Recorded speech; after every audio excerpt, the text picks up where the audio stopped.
Je souhaite que tu prospères à tous égards et sois en bonne santé comme prospère l'état de ton âme. C'est un texte qui est connu de beaucoup de chrétiens. Et le dimanche passé, nous avons défini la prospérité comme le fait de réussir ou d'avoir du succès dans ses activités. Peu importe l'activité, que ce soit une activité scolaire, académique, une activité de commerce, une entreprise, les affaires, même le ministère, on peut prospérer dans tous les aspects de la vie. Voilà pourquoi Jean a dit prospère à tous égards, autrement dit en toutes choses. Et un chrétien devrait réussir en toutes choses. Est-ce qu'on peut dire amen? Mais aujourd'hui, tout comme les jours qui viennent, nous parlerons surtout de la prospérité financière. Autrement dit, comment réussir en matière d'argent. La prospérité financière, c'est aussi ce que nous appelons la richesse, l'abondance. Un chrétien est appelé à vivre dans l'abondance. Jean 10, le Seigneur a dit, je suis venu afin que mes pays aient la vie et qu'elle soit dans l'abondance. L'abondance, c'est le fait de ne manquer de rien. David a dit dans le psaume 23, verset 1, l'Éternel est mon berger, je ne manquerai de rien. Remarquez dans les deux textes de psaume 23, tout comme dans Jean 10, on présente Dieu comme un berger. Si Dieu est notre berger, la conséquence logique, c'est que nous devons vivre l'abondance. Autrement dit, nous devons manquer de rien. Pour ne manquer de rien, tu dois prospérer à tous égards. Il faut que tu réussisses dans tes finances, dans tes affaires, que tu réussisses en matière d'argent. Prospérer donc veut dire grandir en richesse, croître en richesse. Et là, je souligne déjà que la prospérité, c'est un processus. La prospérité s'accroît, on grandit en richesse. Tu peux commencer petit. Dans tes économies, au jour d'aujourd'hui, tu peux n'avoir que 10 $. Ce n'est pas un crime, ce n'est pas un péché. L'important aujourd'hui, c'est que tu quittes 10 $ et tu commences à monter. Que tu montes à 100 $, que tu montes à 1000 $, que tu atteignes 10 000 $, que tu atteignes 100 000 $, jusqu'à atteindre 1 million. Et c'est possible. Parce que Dieu a dit, mon serviteur montera. Il montera encore, il s'élèvera bien haut. La prospérité, on s'élève comme ça. Et c'est un processus qui nous amène à réussir dans nos entreprises au point d'en retirer toujours des revenus abondants et croissants. Nous voulons grandir dans la richesse. Même en tant qu'Église, nous devons grandir en richesse. Est-ce qu'on peut dire amen? Si le Seigneur le voudra, je demanderai à un membre de service de finance de temps en temps de nous donner un rapport financier de nos cultes. Alléluia. Quand je dis le rapport financier de nos cultes, c'est-à-dire nous terminons d'offrir à Dieu, on dise comment avons-nous offert à Dieu. Parce que l'un des moyens d'évaluer aussi la prospérité de l'Église, c'est de voir comment grandissent nos comptes. Comment est-ce que notre manière de donner grandit? C'est important. Parce qu'il y a parfois des gens qui voient un grand public, se disent aujourd'hui avec plein de monde, on a eu 150 participants, mais parfois les offrandes ne suivent pas. Or, comment on va savoir que l'Église est en train de grandir dans les finances? C'est lorsqu'on voit aussi les offrandes, les dîmes grandir. Est-ce qu'on peut dire amen à ça? Plus on est riche, plus on donne aussi abondamment à Dieu. Le dimanche passé, nous avons parlé des indices de prospérité. Nous avons dit que la prospérité, de manière concrète, peut se manifester par certains signes. Et on a parlé de 7 signes ou encore indices de prospérité. On a dit que le riche, on le reconnaît par son logement, par son alimentation, par son habillement, par le travail qu'il fait, l'emploi qu'il a, les revenus qu'il retire de son travail. On reconnaît un riche par sa communauté, si vous voulez, son moyen de transport. Il y en a qui sont plus au stade d'avoir des véhicules, ils ont des jets privés, ça veut dire un avion privé. Il avait une voiture, il avait une moto, et il roule en avion. Il y en a qui ont des hélicoptères, c'est son moyen de déplacement. Quand vous voyez ça, vous dites, ça c'est un homme riche. Nous avons dit aussi des finances, des comptes. Donc, une personne peut aussi nous montrer si la personne est prospère ou pas. Une personne prospère, on la reconnaît par la quantité d'argent, la quantité de biens qu'il possède. Il y a des gens sur cette terre, leur compte n'est plus en dollars, c'est plus en ils ont des lingots d'or. Il y a tellement d'argent qu'on évalue cela en termes de lingots d'or. Et ça, c'est un signe de richesse. On a vu aussi qu'un homme prospère, riche, on le reconnaît par le genre des relations qu'il possède. Et dimanche passé, nous avons posé la question pourquoi est-ce que nous devons parler de la prospérité. Nous avons donné beaucoup de réponses et j'aimerais quand même insister là-dessus parce que dimanche passé, nous avons plus pris le temps de prier et de bénir et je tiens absolument à ce que vous puissiez suivre aussi cet enseignement de manière un peu classique et suivie. Pourquoi devons-nous parler de la prospérité financière? Il y a au moins 7 raisons. La première, c'est parce que la Bible en parle. La Bible qui est notre seule source de croyance, la source de nos pratiques, et bien elle parle longuement de la prospérité. La deuxième raison, c'est parce que le Dieu de la Bible, c'est un Dieu qui s'est révélé toujours comme un Dieu riche. Nous l'avons vu dans sa présentation physique. Il s'habille comme un homme riche, il porte une selle, il porte une ceinture en or. Et Dieu n'a pas honte de dire l'or et l'argent appartiennent. Dieu n'a pas honte de dire qu'il est riche en qualité morale. Il dit qu'il est riche en bonté, riche en miséricorde. Donc le mot richesse ne dérange pas Dieu. Dieu est un Dieu riche. Or, nous sommes ses enfants. Tel il est, tel nous sommes. La troisième raison, la prospérité vient de Dieu. La richesse vient de Dieu. Lorsque vous lisez Ésaïe 45, au verset 7, Dieu parle, il dit, je forme la lumière et je crée le ténèbres. Je donne la prospérité et je crée l'adversité. Moi, l'Éternel, je fais toutes ces choses.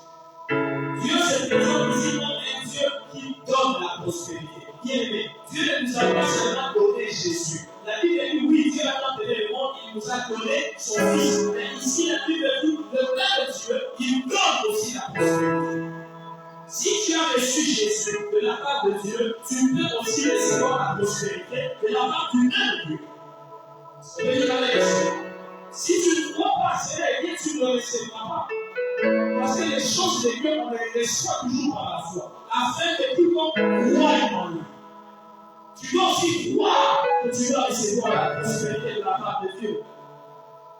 La quatrième raison, c'est que notre Dieu, il est riche pour tous ceux qui l'invoquent. Autrement dit, toutes les personnes qui ont eu à invoquer Dieu, à chercher Dieu, Dieu les a enrichis. Lisez dans votre Bible, vous remarquerez que la plupart des gens qui ont marché avec Dieu dans la Bible, Dieu les a enrichis. Commençons par Abraham. Abraham, Dieu l'a tellement enrichi et Abraham allait surnommer Dieu Jéhovah Jireh. L'Éternel qui pourvoit.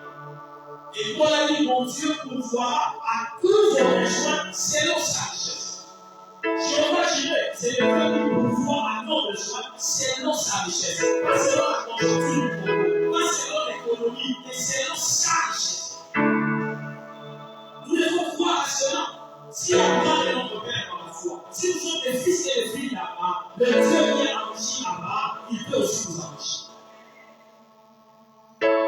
Isaac, nous l'avons vu dimanche passé, lui a appelé Dieu récompense. L'Éternel qui nous fait prospérer. Dieu n'est pas seulement Jéhovah Rapha, le Dieu qui guérit. Il n'est pas seulement Jéhovah Nissi, le Dieu qui combat. Il est aussi Jéhovah Rehoboth, le Dieu qui nous fait prospérer. Isaac a compris ça. Et quand vous lisez l'histoire d'Isaac, vous verrez qu'Isaac est allé s'enrichissant de plus en plus. La Bible dit que Seigneur est devenu riche. Il alla s'enrichissant de plus en plus jusqu'à ce qu'il devienne fort riche. Il y avait des fils de l'église, quand vous lisez son nom Facebook, il a écrit son nom en disant fort riche. J'aime ça. Moi j'aime bien où j'ai écrit excellence matérielle. Je suis tombé le titre de l'excellence parce qu'en tant que ministre de Dieu, je peux continuer à faire l'excellence. Et je dois faire l'excellence visible, je peux être excellent visible. Le Dieu qui a fait l'exception pour les gens riches, c'est le même Dieu. Jacob, même chose. Lisez son histoire. Vous verrez que Jacob, quand il quitte ses parents, il n'a pas de problème. Il va chez son oncle là-bas. 14 ans après, Jacob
accompagner ça aussi devient matériel.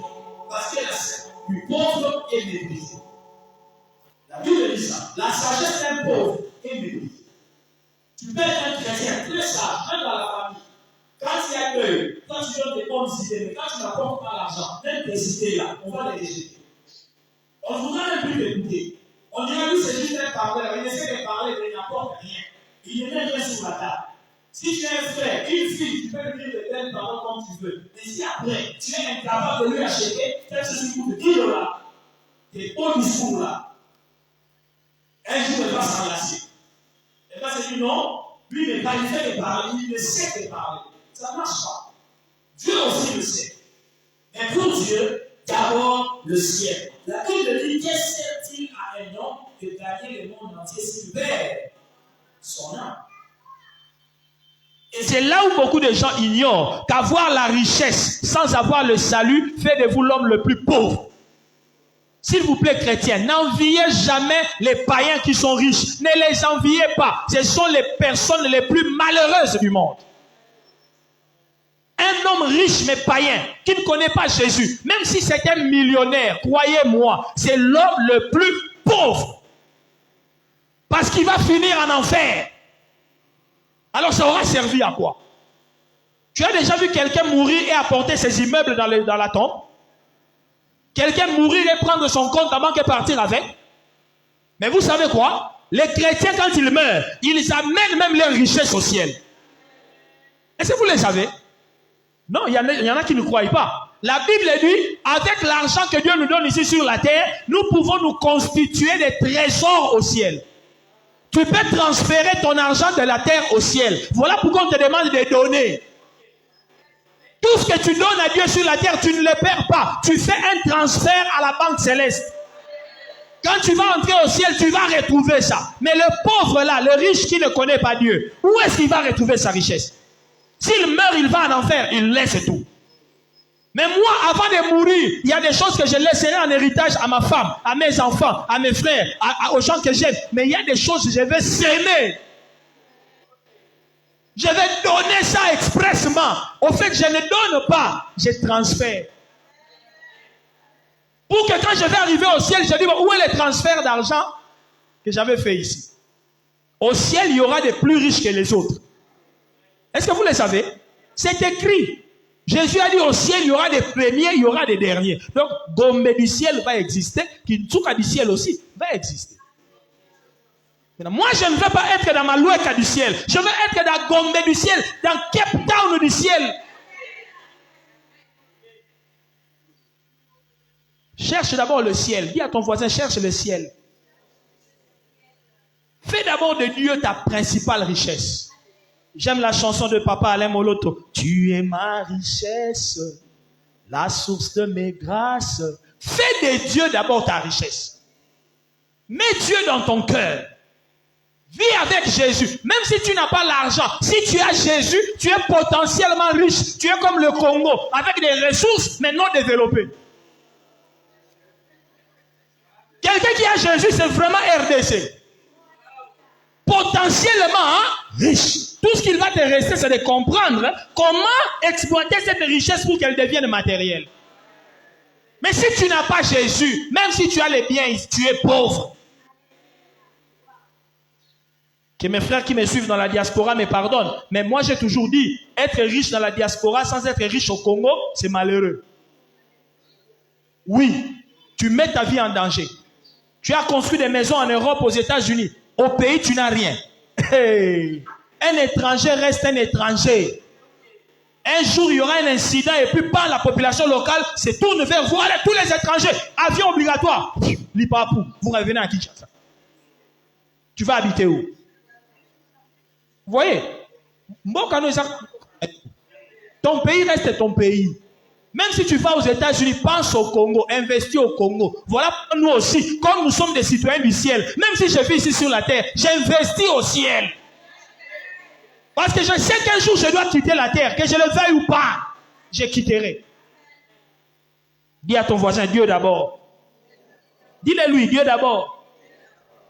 Un chrétien doit d'abord chercher des richesses spirituelles. La richesse spirituelle, c'est avoir le Saint-Esprit, c'est avoir la crainte de Dieu, c'est avoir un esprit de repentance. C'est tout ça la richesse spirituelle. Quand tu as ça, ça te prépare à avoir la richesse matérielle avec Dieu. Il y a un texte de la Bible qui dit, c'est Proverbe 28, 13. Celui qui cache ses transgressions ne prospère point. Vous connaissez ça? Proverbe 28, 13. Posez-vous la question. Pourquoi celui qui ne se répand pas, il cache ses transgressions, il cache sa vie de péché, un hypocrite. Tu viens à l'église, mais tu caches ta vie de péché là. Tu fais tout, que les pasteurs ne sachent pas, que personne ne sache. La Bible dit, quand tu caches comme ça ta vie de péché là, tu ne vas pas prospérer. C'est ça le problème de beaucoup de chrétiens. Nous voulons la prospérité, mais nous avons des vies cachées dans les péchés. C'est ça qui bloque ta prospérité. Ce matin, décide-toi. Dis-toi, moi je veux prospérer. Je ne veux plus tolérer des péchés cachés, des péchés chéris dans ma vie. Maintenant, la grande question à savoir, tu caches les péchés là à qui? Parce qu'on a dit, c'est lui qui cache ses transgressions. Maintenant, tu les caches à qui? Parce que Dieu, en réalité, il connaît tout. Tes péchés, tu caches à qui? Est-ce que vous savez que la parole de Dieu demande à un chrétien de confesser ses péchés aussi vers ses frères? Est-ce que vous le savez? La force du péché, c'est le secret. La force de tout péché, c'est le secret. Tout péché que tu caches, tu ne veux même pas que ton pasteur le sache. Tu es en train de nourrir ces péchés-là, tu les fais grandir. C'est comme quelqu'un qui élève un léopard. Au début, tu vas croire que c'est un chat, mais c'est un léopard. À force de le cacher, il est en train de grandir. Finalement, il va te dévorer. Et ce jour-là, tu ne seras plus capable d'abandonner ces péchés-là. Aie l'habitude d'avoir au moins quelqu'un dans ta vie à qui tu peux tout dire. Est-ce que vous m'entendez? Si tu reconnais que cette personne-ci, c'est mon pasteur, c'est mon conducteur spirituel, Aote Kangate, il ne va pas raconter ma vie à gauche et à droite. Tu sens qu'il y a un péché qui tourmente ta vie. Tu n'arrives pas à abandonner. Va voir ton pasteur. Dis-lui, pasteur, priez pour moi. Pasteur, demandez la grâce de Dieu pour moi. Je veux abandonner ce péché parce que je veux que ma vie prospère. Si tu ne le fais pas, c'est toi-même qui arrêtes ta prospérité. Ne te plains pas. L'église doit d'abord grandir, abonder en richesse spirituelle, grandir en connaissance de la parole, grandir en sainteté, grandir en don spirituel. Beaucoup de chrétiens, ils n'ont pas le Saint-Esprit, ils ne cherchent aucun don spirituel, ils ne parlent pas en langue, ils ne cherchent pas à connaître la parole, ils ne grandissent pas dans la vie de prière, mais ils veulent être riches. Oh frère, la richesse sans la sainteté, ça va te tuer. Aujourd'hui, nous te voyons à l'église parce que tu n'as rien. Le jour où tu pourras avoir 5 000 $ en poche, on va te voir chez tes mains. Le dimanche matin, tu ne viendras plus. Je te dis la vérité. Il y a des gens qui ne pêchent pas parce qu'ils n'ont pas les moyens de pêcher. Le jour où il aura les moyens, il va vous montrer les péchés qui sont dans son cœur. Aujourd'hui, on ne les voit pas parce qu'il n'a pas les moyens de les enfanter. Maintenant, Dieu te connaissant, parce qu'il t'aime, comme il voit que ton cœur n'est pas encore circoncis, il ne va pas te donner l'argent, sinon ça va te tuer. C'est comme un parent responsable. Tu as ton enfant de 2 ans, tu vas prendre un couteau et mettre dans sa main? Non, répondez-moi vous les parents, tu peux faire ça? Donner un couteau à ton enfant de 2 ans? Pourquoi tu ne le fais pas? Tu as peur. Le couteau peut aider l'enfant à couper son pain, à mettre la margarine, mais tu as peur. Quand vous voulez couper le pain, il peut se couper lui-même aussi. Dieu, quand il te regarde aussi, il te voit comme ça. Il dit, celui-là, c'est encore un bébé spirituel. Celle-là, bébé spirituel. Que je commence à mettre les 10 000 $ entre ses mains, je vais les perdre. Autant les garder avec les 1000 francs. Au moins, ça l'aide à marcher dans la crainte de Dieu. Mais je vous dis la vérité. Lisez la Bible dans Galates chapitre 4. La Bible dit, aussi longtemps qu'un héritier est encore enfant, on ne lui donne pas son héritage. Même l'État congolais le connaît. Tu peux être héritier. Ton père a laissé des millions. Si tu n'es pas majeur, tu as moins de 18 ans, tu n'accèdes pas à ton héritage. Dieu ne peut pas te donner comme ça de l'argent, la prospérité, mais tu es bébé spirituel. Dis à ton voisin, grandis vite. Vous voyez que parfois ce n'est pas Dieu qui nous met en retard en matière de prospérité. Parfois c'est nous-mêmes. Parce que ça fait 5 ans que tu as cru au Seigneur. Mais tu continues toujours avec les mêmes petits péchés, des débrouilles. Tu n'arrives pas toujours à surmonter ça. Et tu sens que ça ne va pas, tu n'en parles à personne. Tu continues toi-même dans les secrets là-bas. Le deuxième principe, et je vais m'arrêter par là pour aujourd'hui, c'est la grâce de Dieu. Si tu veux prospérer avec Dieu, il faut que tu cherches la grâce de Dieu. Dites avec moi la grâce de Dieu. La grâce de Dieu, bien-aimé, c'est une faveur imméritée. C'est un don, un cadeau. Des choses que l'on obtient sans fournir des efforts. Dieu, bien-aimé, il peut faire prospérer quelqu'un par grâce. Écoute-moi, dans la vie, tout ne s'obtient pas par des efforts. Quand j'ai lu la bénédiction de Jacob et d'Ésaü, j'ai failli pleurer. Dieu dit, plutôt, Isaac dit à Jacob, tu auras la rosée du ciel, la graisse de la terre. Quand il parle à Ésaü, il dit, ta maison sera privée de la graisse de la terre et de la rosée du ciel. Il dit, tu gagneras ta vie par ton épée. C'est par ton épée que tu vas gagner là. Autrement dit, tu dois te battre pour tout. Tu dois te battre pour tout. Ça, c'est grave. C'est une malédiction. Bien aimé, je le répète. Manger à la sueur de son front est une malédiction. Il y a des choses dans la vie, tu dois dire, ça, je ne me suis pas battu pour ça. Dieu m'a donné. J'ai reçu ça gratuitement. Quelqu'un de lui-même était en Europe, a décidé de m'envoyer un billet pour aller en Europe. Il faut que tu aies des choses comme ça dans ton histoire. Les gens qui réussissent par leurs propres efforts finissent par être orgueilleux. Vous savez pourquoi? Parce qu'il s'est dit, je me suis battu pour tout avoir. Et ce genre de personnes deviennent aussi égoïstes. Ils obligent les autres aussi à se battre pour tout. Mais celui qui a reçu certaines choses par grâce, lui aussi peut faire grâce aux autres. C'est comme certains parents, il a gagné l'argent avec difficulté. Quand les enfants disent, papa, donne-nous les chauffeurs qu'il aille nous déposer chez nos amis. Moi, à votre époque, j'ai marché à pied, à partir d'Engaba jusqu'à Njili. Allez là-bas à pied. Moi, est-ce que je partais à l'école en véhicule? Mais papa, tu es méchant. Si toi, tu n'as pas eu cette opportunité d'aller à l'école en véhicule, donne ça à tes enfants. Comme ça, tes enfants donneront à leurs enfants la capacité d'aller à l'école en avion. C'est ça la prospérité. La famille sera en train de monter. Mais les parents, surtout africains, ils sont parfois méchants parce qu'ils ne connaissent pas la grâce. La grâce, bien-aimée, c'est le fait que Dieu te facilite certaines choses. Vous savez, le monde appelle la grâce la chance.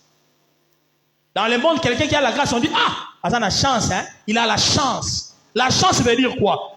Tu vas quelque part et tu n'étais même pas qualifié pour qu'on te choisisse et que tu aies ce travail, mais on t'a choisi. Toi, tu regardes les profils, les CV que tu as. Tu dis, je ne mérite pas d'être ici. Mais Dieu te place là. Il y a de ces femmes, tu la regardes. C'est comme une femme que j'ai vue dernièrement sur TikTok. Une femme là qui a épousé un Canadien qui vit très bien. Quand tu regardes cette femme-là, pasteur, on dirait qu'elle vient du village maintenant.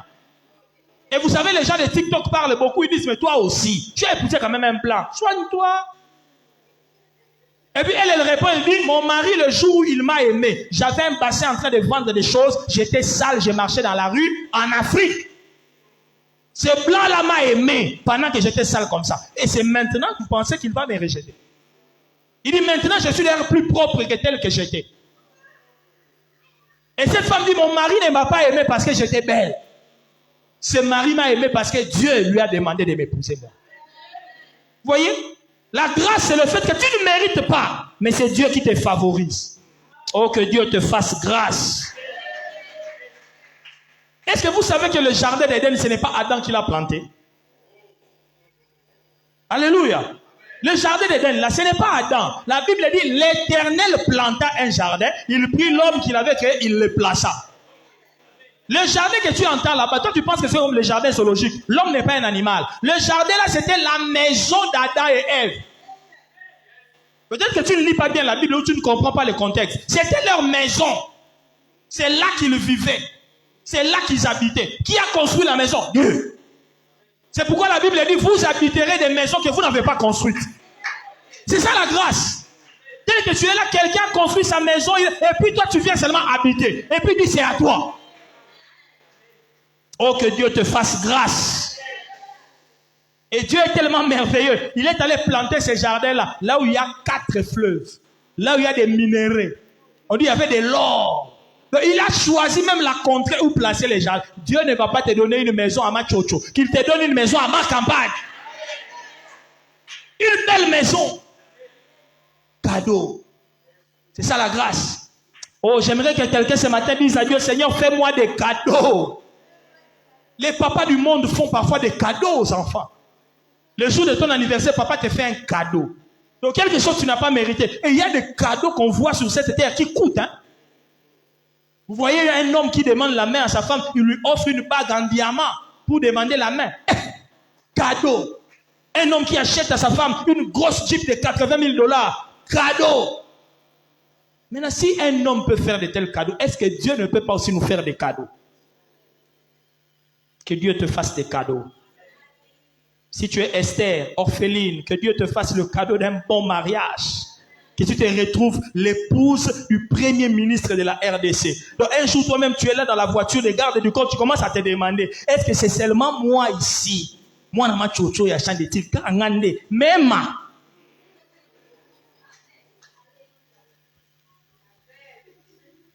La grâce de Dieu rend quelqu'un bavard. Et j'aime Salomon dans Proverbe 22:1. Salomon dit, la grâce vaut mieux que l'argent et l'or.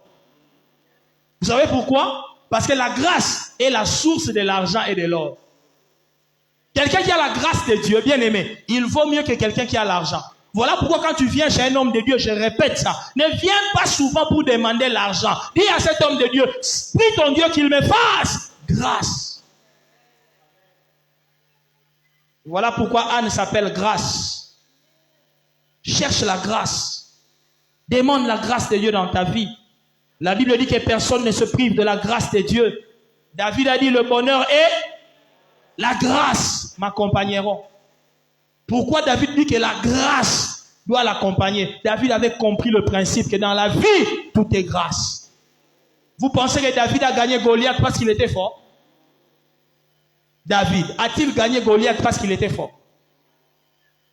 Il avait combien de chances pour que sa pierre-là rate le front de Goliath? C'est pas s'il savait bien calculer. C'est la grâce de Dieu qui a fait que David devienne finalement roi. Un enfant illégitime. Vous savez, parfois quand vous lisez la vie de David, ça vous épate.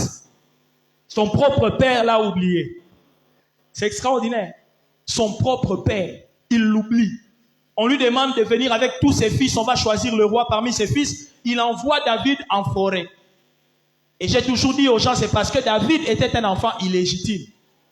Quand vous lisez la Bible, l'histoire d'Isaïe, papa de David, il y a comme une contradiction. On dit Isaïe avait 7 fils, mais en réalité il en avait 8. C'était David le 8e. Mais comme c'était un enfant illégitime, on ne le comptait pas parmi les enfants légitimes. Le papa avait donné une balle perdue. Donc la maman légitime n'avait eu que 7 enfants. David, balle perdue. Mais c'est la balle perdue là que Dieu a récupérée pour en faire un roi. Vous voyez comment Dieu fait les choses? Donc parfois les gens qui ont légitimement droit à la richesse, ils n'accèdent pas à la richesse. Mais les gens qui obtiennent la grâce de Dieu, ils accèdent à la richesse. Quelqu'un qui a des diplômes, il a parfois, je ne dis pas toujours, parfois, ces gens-là échouent dans la vie, mais quelqu'un qui ne méritait pas, vous le voyez rouler carrosse. Et puis vous dites, ah, Dieu aussi. Nous autres là, comment lui? C'est la grâce. C'est la grâce qui l'a favorisé. Amen, amen.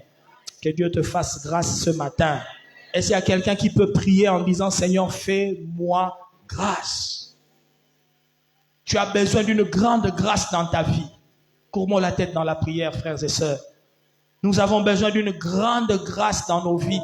Si nous voulons prospérer avec Dieu, commençons par chercher premièrement le royaume, à chercher le salut de Dieu. Ensuite dire à Dieu, fais-moi grâce. Est-ce que tu peux faire de cela ta prière pendant quelques minutes?